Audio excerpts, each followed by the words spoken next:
From the compound angle formula, you can derive the double angle formula for sine theta. Alright, so let's start with sine A plus B is equals to sine A cosine B plus cosine A sine B. Now, if we replace the B with an A, so we're looking at sine of A plus A, which is 2A, then that means wherever I see B, I'm going to substitute it with an A. Alright, so this now becomes sine A cosine A plus cosine A sine A, which equals to 2 sine A cosine A. What is that? That is sine of 2A. Okay, so that is sine of 2A. That is the double angle formula for sine. Now we can use this double angle formula to solve questions such as the one on the right hand side. Alright, so if you're given that sine x equals to 3 over 4 and you're given a domain of x in between pi on 2 and pi, which is 90 degrees and 180 degrees, find the exact value of sine 2x.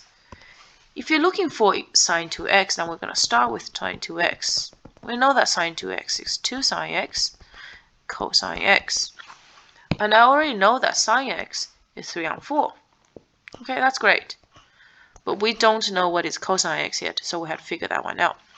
Now, if sine x is 3 on 4, that means I can draw a right angle triangle, and this is x. Then my opposite side must be 3. Hypotenuse has to be 4 because sine is opposite over hypotenuse, which means over here must be 16 minus 9, which equals to square root of 7. Okay, now looking at the domain, because the the value of x is in between 90 degrees and 180 degrees, so that's pi on 2 and pi, then that means x falls in the sign in the second quadrant, which means cosine of x will be negative. Okay. So what exactly is cosine of x? Well, cosine of x is adjacent over hypotenuse, square root of 7 over 4, and is a negative number because it's in the second quadrant.